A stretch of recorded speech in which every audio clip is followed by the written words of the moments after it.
Olá, meus queridos irmãos, minhas irmãs, tudo bem com vocês? É uma alegria para mim revê-los através de mais esse estudo da Palavra de Deus.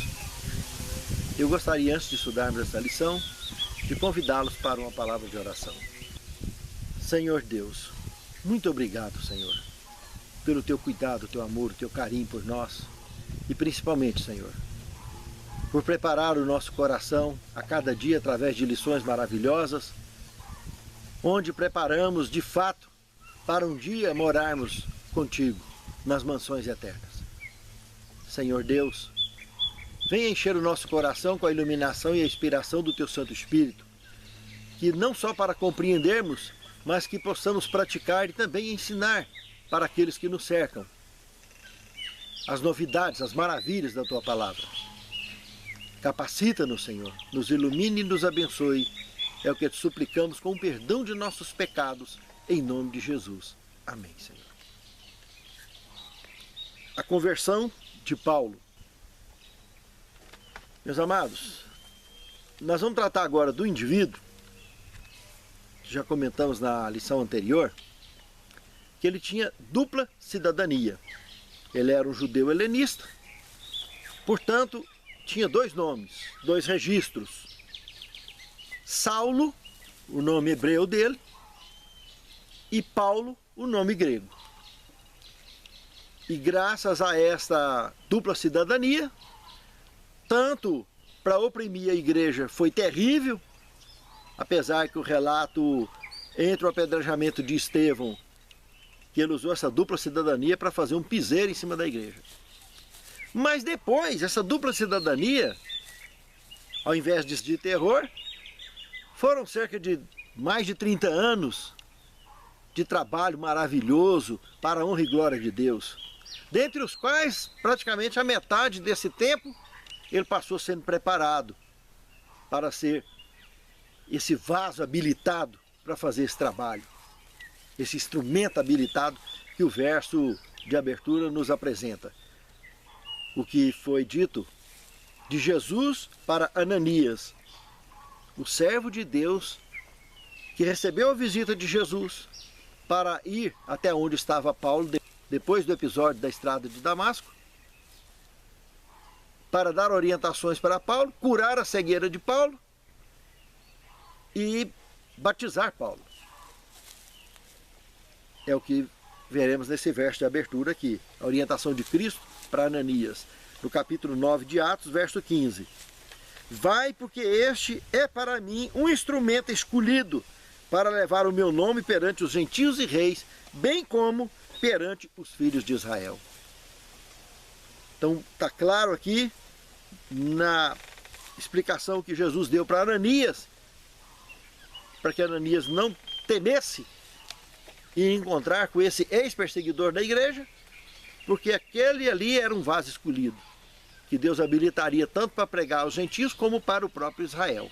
E nós iremos, ao estudar essa lição, a cada tema, descobrir o porquê desses detalhes, do qual esse verso de fato é a coluna dorsal desse tema. Ponto de encontro onde o Espírito Santo tocou o coração de Paulo foi justamente lá no apedrejamento de Estevão. Durante os próximos 6 meses a 1 ano, Paulo estaria atuando como um voraz perseguidor da igreja. Mas lá, no apedrejamento de Estevão, o Espírito Santo tocou o coração dele, a ponto que Estevão, em poucas e boas, se tornou um espelho, um exemplo de combatente do exército celeste para Paulo. Paulo se habilitou para ser tão bom de Bíblia quanto foi aquele indivíduo, para ser um homem cheio do Espírito Santo como foi aquele indivíduo, para ser um homem destemido, corajoso como foi aquele indivíduo. Estevão espelhou a vida de Paulo em todo o seu ministério, mas até isso acontecer, os próximos 6 meses a 1 ano, era perseguição o tempo todo. Paulo se converteria no ano 34. Justamente o ano em que Estevão foi apedrejado. No início do ano, temos o apedrejamento de Estevão, no meio do ano, a visão do lençol, e no final do ano, a conversão de Saulo de Tarso. já no ano 35, Paulo já estava sendo preparado pelo próprio Jesus no seu exílio no deserto da Arábia Saudita. Estaremos estudando daqui mais um pouco. Outra coisa também muito interessante, que no apedrejamento de Estevão, aquela intercessão de Estevão, como comentamos na lição passada, acertou de cheio a Paulo. Porque Paulo não teve coragem de pegar em pedra para jogar em Estevão. Está na cara que ele era um promotor daquele evento, um dos responsáveis daquele evento, porque as roupas foram colocadas nos pés dele. Mas não consta relato bíblico que ele pegou em pedra para jogar em Estevão. Porque o Espírito Santo estava tocando o coração dele já. Ele estava num momento muito difícil, aqueles momentos de indecisão difícil, de não saber, de confusão mental, ao passar por aquilo ali. E quantas vezes as pessoas fazem isso, né? O Espírito Santo tenta trabalhar e o indivíduo tentando forçar, tentando insistir. E o pior, na fúria, no calor do fanatismo, aí não consegue refletir, cabeça quente, só faz besteira. Por isso que toda decisão que a gente toma com a cabeça quente só dá errado. As melhores decisões são tomadas de cabeça fresca. Então Paulo ficava naquela confusão, não jogou pedra, mas segurou as roupas dele. E ali estava o Espírito Santo tocando o coração dele, preparando o coração dele para, em menos de um ano, estar encontrando com ele no caminho de Damasco. Através do próprio Cristo. O próprio Filho de Deus, que ele tanto vinha perseguindo, ia encontrar com ele cara a cara. E é lógico, o Espírito Santo estaria junto, promovendo esse encontro e promovendo principalmente a conversão de Paulo. Perseguidor da igreja, segundo o tema. Aqui então, abre o tema, mostrando Atos capítulo 21, verso 39, confirmando que Paulo era realmente um judeu helenista, que morava em Tarso, foi criado em Tarso. No capítulo 22, verso 3 de Atos, mostra quando ele era pequeno, que ele tinha sido conduzido a Jerusalém para ser preparado para se tornar um fariseu zeloso pelo próprio professor e mestre Gamaliel, aquele que nós estudamos na lição anterior, que teria orientado o Sinédrio a não matar os apóstolos, dá um açoite neles, faz advertências e libera eles.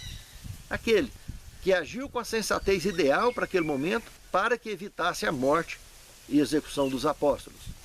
Evitar um confronto direto contra o próprio Deus, porque esse Gamaliel também, o Espírito Santo já estava trabalhando no coração dele. Portanto, Paulo, do apedrejamento de Estevão até a sua conversão no caminho de Damasco, esse período, ele se tornou um enviado do Sinédrio, das sinagogas e de qualquer liderança religiosa de sua época, em qualquer lugar que passasse, um indivíduo habilitado para prender e arrastar pessoas para Jerusalém para serem presas e até mortas. E se resistisse, ele tinha ordem para matar também, se precisasse. E ele foi um carrasco impiedoso nesse ponto. O período que ele perseguiu foi para valer. A palavra hebraica, shaliá, que é traduzido para nós por enviado, é a palavra atribuída para Paulo, que o correspondente no grego seria apóstolo. Veja bem, ele se tornou, em poucas e boas, de apóstolo do Sinédrio, ele se transformaria no futuro próximo em apóstolo de Cristo. De enviado do Sinédrio passaria a ser enviado de Cristo. Veja que curiosidade interessante. Ao lermos Atos capítulo 26, do verso 9 ao verso 11, quando ele estava diante do rei Agripa, esse Agripa I era neto de Herodes o Grande. Esse Agripa, que teria governado entre o ano 41 ao ano 44 da era cristã, estava ali diante de Paulo. E Paulo explicando para ele em detalhes aqui, se você ler todo o capítulo 26 de Atos, você observará, ele dando explicação de como ele deixou de ser um enviado do Sinédrio para se tornar um apóstolo de Jesus Cristo. E é um cenário chocante, onde o próprio rei e o procurador romano, Festo, todos ficaram muito tocados. Quem sabe que por um pouco não teriam se convertido. E quantos que se converteram pelos argumentos sábios de Paulo. Mas aqui, nesse cenário de Atos 26, nós estamos lá bem dentro, anos e anos já de atividade missionária de Paulo.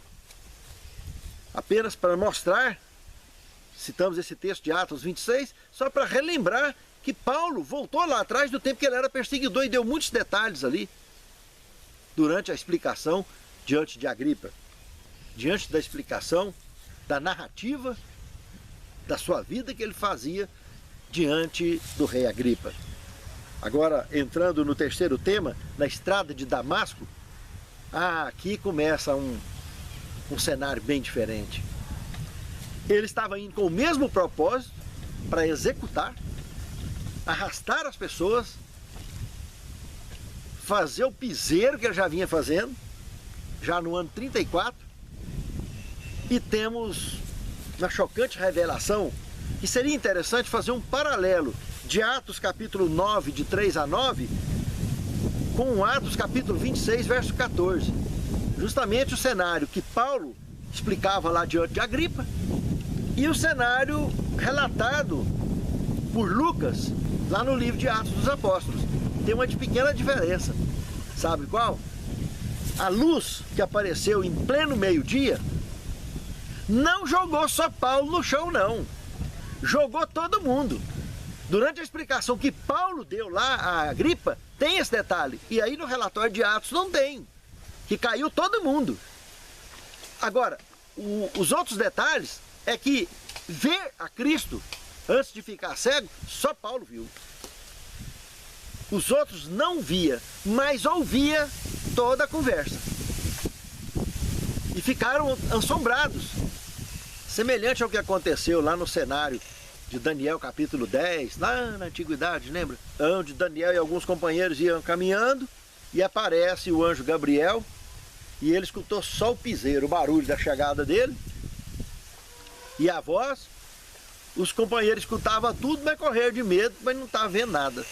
E Daniel estava vendo e ouvindo tudo. Aí desmaiava, o anjo ia lá, levantava ele. Situação difícil. Aqui no cenário de Damasco, caiu todo mundo. Tão forte que era a luz em pleno meio-dia. E ninguém correu. Mas esse detalhe. Muito pelo contrário. Os companheiros dele levantaram ele e conforme Jesus tinha orientado, eles fizeram. Paulo foi conduzido para Damasco. Jesus ainda iria aparecer também para Ananias e dar as orientações de procedimento com relação a Paulo. Agora, o que fica de lição para nós aqui, maior, dentro desse contexto do caminho de Damasco, é o fato da maioria das pessoas, lamentavelmente, só escutar pela dor, não escuta por amor. Ele podia ter ouvido por amor e evitado essa queda. E ele ficou cego. Os outros não ficaram cegos, só ele ficou. Porque o choque para ele foi muito maior. Paulo sofreu um choque emocional muito terrível. Não sei, não tem como explicar porque só ele, se todos viram a luz, por que só ele ficou cego? Com certeza o susto dele foi maior do que os outros, porque ele era o líder e o Espírito Santo já vinha trabalhando no coração dele. E essa cegueira com certeza foi proposital, para que ele, com as vistas escuras, pudesse olhar para dentro de si e prestar atenção em todos os passos que o Espírito Santo deu na direção dele até ali. E pudesse realmente estar disposto a se tornar uma nova criatura. Mas por outro lado, nunca é tarde. Paulo caiu E ele foi tão, mas tão determinado, que o exemplo de Estevão já estava fazendo influência nele ali. Ele levantou prontinho para encarar. Senhor, quem és tu? Falou, eu sou Jesus a quem tu persegues. É difícil demais para você, né, Estevão? Recalcitar nos aguilhões? Rapaz! Senhor, o que queres que eu faça? Olha, ele encarou a disposição imediata e absoluta de mudar de exército. E mesmo cego. Ele não estava nem aí porque ficou cego. Ele não reclamou nem um momento porque ficou cego. Os companheiros dele que viu que ele ficou cego. Que ele saiu cambaleando, tocando para tudo quanto é lado, não estava vendo mais nada. A última visão que ele teve foi de Jesus. E sumiu todo o cenário da vista dele. Apagou tudo. E evidentemente os companheiros perceberam a orientação e conduziram ele até Damasco. Porque eles não ficaram cegos, ele ficou. Irmãos, é muito mais seguro, é muito mais tranquilo, se não precisarmos de cair do cavalo para aprender que estamos errados. Quando a gente cai de um cavalo, seja com ele andando, com ele parado, ou com ele correndo, o risco de se machucar é muito grande. O risco de ficar aleijado é grande, o risco de morrer também. Para que cair do cavalo? Por que ter que escutar pelo ministério da dor? Não é muito mais fácil ouvir por amor? Bem provável que aquele grupo todo ali se converteu mais tarde. Não tenho dúvida disso. Mas, irmãos, ter que cair com um susto desse é muito brabo. E esse susto nem sempre é encenado pelo próprio Cristo, mas representado em acidentes que a gente enfrenta na vida, em situações difíceis que causam muita dor. Porque Deus chamou por amor, não ouviu, agora é o ministério da dor. É apodrecendo de câncer, é indo para cadeira de roda, e problemas diversos. É perdendo entes queridos. Por que tem que ser assim? Por que não ouvimos por amor? É tão triste, irmãos. Se tem caminhos mais sensatos, mais sólidos para a gente caminhar na parceria com Deus, vivendo a salvação de maneira amorosa, carinhosa, tanto convivendo com o semelhante como com Deus. Para que escolher caminhos de dor? Porque Deus ama a gente de tal maneira, irmãos, que se ele perceber que não atende por amor, se a saída que tem é a dor, então fazer o quê? Pense nisso, amado irmão. Pense nisso, amado irmão. A visita de Ananias. Aqui outra cena muito curiosa. Primeiro, a emoção que Ananias ficou de perceber Jesus aparecendo para ele, sendo que Jesus já tinha ido embora. E Jesus, ao aparecer para ele ali, deu uma condição emocional para ele muito bacana. Isso é uma realização muito grande para as pessoas terem a certeza que Deus está com ele. Só que a hora que Jesus falou o que precisava dele fazer, gente, que embaraço, que saia justa, ter que responder para o próprio Deus, algo que tira o chão da gente, como se Deus não soubesse quem que era aquela criatura. O senhor está sabendo que aquele camarada é o terrorista dos cristãos? Não, estou sabendo, fica tranquilo. Irmãos, nesse momento, tem um equívoco relatado aqui no terceiro parágrafo do manual, que Ananias, entretanto, não sabia que Saulo acabara de ter um encontro pessoal com Jesus. Equívoco. Atos capítulo 9, verso 17, afirma exatamente o contrário. Que ele tinha certeza do encontro de Saulo com Jesus. Jesus, quando visitou Ananias, explicou tudo para ele, deu detalhes. Quando Ananias abriu o medo de ir lá visitar esse indivíduo. E foi por isso mesmo, por ter certeza disso, que Jesus garantiu no coração dele, e ainda afirmando para ele o que nós vimos no verso de abertura, que ele era um vaso escolhido, era um instrumento escolhido. Pronto, acabou, encerrou o assunto. Não teve dúvida, ele foi lá, curou a Paulo e habilitou Paulo para que Paulo pudesse dar os passos seguintes que ele daria. Mostrar que houve unanimidade, houve parceria nas missões de Ananias e de Paulo dali para frente. Ali naquele momento estava iniciando o ministério de Paulo. Ele se batiza e lá em Gálatas capítulo 1, verso 11, verso 12, fica claro na afirmativa de Paulo que ele se tornou um apóstolo comissionado pelo próprio Cristo. E mais outra coisa, fica a prova absoluta de que apostolado ou apóstolo não se restringe aos 12.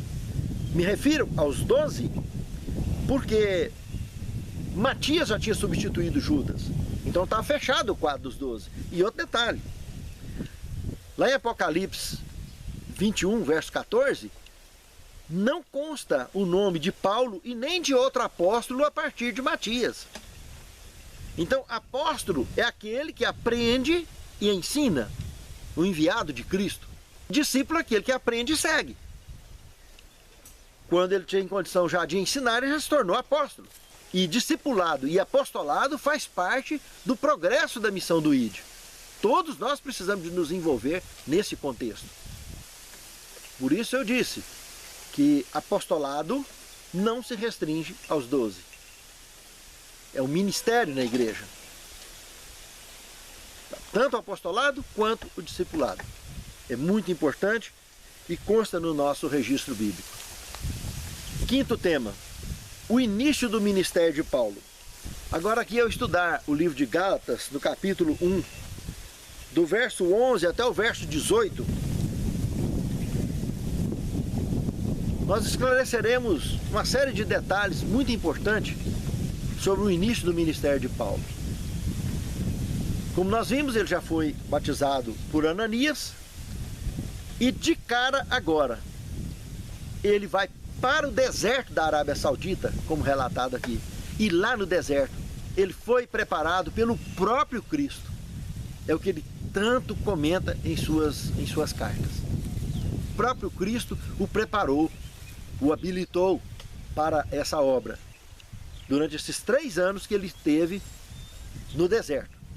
Quando ele volta do deserto, ele vai para Damasco.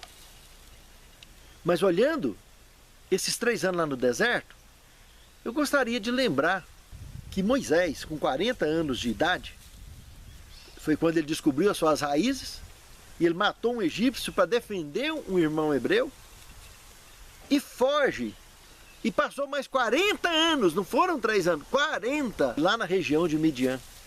Não foram 3 anos. E lá ele foi preparado até chegar na sarça ardente, diante desse mesmo Filho de Deus, e poder voltar para tirar o povo do Egito. Cristo, no Novo Testamento, também ao ser batizado, foi conduzido pelo Espírito Santo ao deserto para ser tentado. Passou 40 dias no deserto, com fome, com sede. Paulo ficou 3 anos no deserto da Arábia. E depois desses 3 anos é que ele vai para Damasco. E lá em Damasco começa toda a saia justa de novo, porque Paulo ficou famoso em menos de 1 ano, que ele fez o piseiro que fez contra a igreja, já tinha feito visita a Damasco antes, já tinha feito visita em várias regiões, e o relatório dele não era brincadeira. Aí Ananias teve que ajudar a poupar no frio, para ajudar a convencer os cristãos de Damasco a aceitá-lo. E ele já começou a tirar a queda de braço na Bíblia, visitando algumas sinagogas ali na região de Damasco, e tendo problemas já com os judeus helenistas, os mesmos grupos aos quais antes ele prestava serviço, e agora estava invertido. E ele começa a voltar para o cenário. E aí ele deu vontade de visitar Pedro já em Jerusalém. E quando ele chega em Jerusalém, foi outra saia justa, outro problema. que é onde entramos no 6º tema da lição. Ele retorna agora para Jerusalém, de onde ele tinha saído com a ordem para ir para ir prender os cristãos. Olha que a saia justa. Ele tinha as cartas lá do Sinédrio de autorização para fazer o piseiro lá em Damasco e regiões. E agora ele retorna para lá. 3 anos depois que ele tinha saído de lá. E ali todo mundo preocupado com ele. Porque 3 anos, pá, cadê o homem? Sumiu. Não tem notícia. Só viu falar que aconteceu uma luz na estrada de Damasco, mas o que foi feito dele? Levaram para casa daquele indivíduo, mas procuraram ele lá, cadê? Não está lá mais. Sumiu, ninguém tinha notícia de Paulo. Porque daquele batismo ele já foi direto no deserto. E agora quando ele aparece, o povo ficou animado, porque sabia que ele não perdia viagem. E agora chega Paulo para fazer o inverso. Ao invés de arrastar cristãos, ele estava agregando cristãos à igreja. E aí a coisa pegou feia. E acabou que para os apóstolos também, para poder pôr pano frio nessa situação, foi difícil. Mas por fim, tudo certo, tudo controladinho, e ele podia começar agora a sua nova vida. Só que ele teve que fugir de Jerusalém. Ele foi conduzido para Cesareia e de lá para Tarso de volta, aonde ele passaria, presta atenção meus amados, mais 14 anos e lá no anonimato. Nesses 14 anos seria exatamente o tempo aonde ele se prepararia amplamente, mergulharia profundamente nas escrituras sagradas. 10 anos desses 14 ele passou lá em Tarso, que o último dos 10 anos Barnabé foi ter com ele lá, como nós temos o relatório de Atos capítulo 11 verso 25 e 26. Os outros 4 anos ele passou ali nas circunvizinhanças de Tarso, mas ele preparando projetos, planos de ação para as grandes viagens missionárias que Cristo já tinha comissionado ele quando ele esteve com ele lá no deserto, lembra? Agora estava na hora, ele já estava habilitado em tudo que ele precisava. Paulo fez um profundo estudo nas culturas que ele ia visitar. Estudou sobre as religiões pagãs, os pontos fortes e pontos fracos dessas religiões, para que ele pudesse, ao confrontar com essas pessoas, ele ter a habilidade bíblica necessária, suficiente, para poder arrastar multidões aos pés de Cristo. Por isso esse tempo aí total entre a conversão e o preparo de praticamente 17 anos. Foi 3 anos no deserto e mais 14 sendo preparado na prática, em estudos e pesquisas, para que ele pudesse invernar no tempo de atividade normal. Aí outros 15 anos aproximadamente, ele passaria em viagens missionárias, onde, até que ele fosse executado. Sabe, irmãos, uma coisa que eu quero chamar a atenção aqui, nesse exemplo de Paulo, é que ele escreveu o livro de Romanos por volta do ano 56 da era cristã. E no livro de Romanos, no capítulo 7, do verso 15 ao 24, é onde está relatada aquela experiência do grande conflito interno que Paulo comenta, que o bem que eu quero fazer eu não faço, o mal que eu não quero fazer isso eu faço, miserável homem que sou, quem me livrará do corpo dessa morte? Meus irmãos, isso ele escreveu no ano 54, Paulo se converteu no ano 34, nós estamos falando aí de 22 anos aproximadamente de conversão, aonde Paulo, depois de toda a experiência e preparo e tudo, ele estava aqui num baita conflito com algum tipo de pecado, lutando para poder escravizar. Eu faço porque o pecado habita em mim. Irmãos, 22 anos de conversão já. Paulo já tinha aí no mínimo 8 anos dessa brincadeira toda, que ele já estava invernado em atividade missionária, em viagens missionárias. Paulo já era um grande homem, um grande cristão, um mestre imbatível nas escrituras sagradas, e estava aqui citando o que citou em Romanos. Isso traz para mim e para você a experiência para combater a doença do fanatismo, o absolutismo. Meus amados, fundamentalismo não tem cabimento. Nós precisamos de parar de dar opinião, de dar eu acho, eu penso. Bíblia Sagrada não é assim que funciona. É assim que está escrito, livro, capítulo, versículo. E nós temos que respeitar o que está escrito. E trabalhar em cima disso, deixar a Bíblia, ela se interpreta. Porque do contrário, piora a situação. Porque quando a gente acha que já sabe muito, que está tudo pronto, é a hora que enfrenta o conflito que Paulo enfrentou e cai, não levanta mais. É onde vem a história das apostasias. O final de todo fanático, com raríssimas exceções, é a apostasia. Irmãos, a comunhão com Cristo é o segredo da vitória nesse conflito que nós enfrentamos dentro de nós mesmos. Por isso que orar, jejuar, comungar com Deus diariamente e comungar com o semelhante o tempo todo ensinando, não parar de ensinar tudo que aprendemos numa simples lição. Isso é regra de fé, meus amados, para sermos vitoriosos nesse grande conflito. Isso é uma lição clara que fica aqui na experiência de Paulo. Pense nisso, amado irmão. Pense nisso, amado irmão. Sétimo tema, a vitória de Cristo.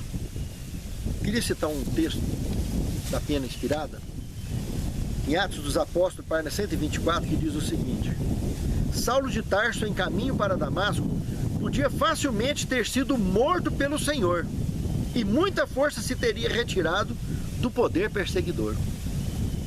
Mas Deus, em sua providência, não apenas preservou a vida de Saulo, mas converteu-o, transferindo assim um campeão do campo do inimigo para o lado de Cristo. Todos nós, irmãos, um dia saímos do campo do inimigo para ir para o campo de Cristo. Quando Apocalipse 17, 1 e 2 fala daquele membro angélico que veio, que tinha 7 taças, e falou com João, e vendo, e dizendo para ele: vem, mostrar-te-ei a condenação da grande meretriz que se assenta sobre muitas águas, com a qual se prostituem os reis da terra, e todos que habitam sobre a face da terra se contaminaram com o vinho da sua prostituição. Quando João afirma isso, é a mesma referência que estou dizendo aqui, meus amados. A embriaguez com vinho babilônico é a certeza de que alguém está no campo do inimigo, não está no campo de Deus. Enquanto as pessoas estão cegas, estão insistindo no pecado, estão embriagadas. Estando embriagadas, está no campo do inimigo. Por isso que Pedro diz: sede sóbrios e vigilantes. O sóbrio, esse pode fazer parte da raça eleita, porque aí ele se converte e vive com conversão ativa. Do contrário, na embriaguez, ele está deixando a conversão, está deixando a raça eleita para voltar para a raça caída. E isso é difícil. Então, nesse conflito entre o bem e o mal, dentro da nossa mente, é a sede. Nós temos que ser vitoriosos. E só com Cristo, meus amados, para vencermos. Pense nisso. Não abra mão da comunhão, e muito menos do estudo da palavra e da pregação da palavra para o mundo ao seu redor. Santo Deus, fortaleça-nos com esta mensagem da Tua palavra, para que sejamos, como Paulo, instrumentos vivos na Tua mão, para pregarmos para o mundo ao nosso redor. Fortaleça a nossa fé, perdoe os nossos pecados, de nossos lares representados e de todo o Teu povo que habita sobre a face da terra. E unja-nos para que possamos concluir com a obra que Tu nos tens confiado e possamos em muito breve encontrar contigo nas mansões eternas. É o que te suplicamos, agradecidos, em nome do Pai, do Filho e do Espírito Santo. Amém.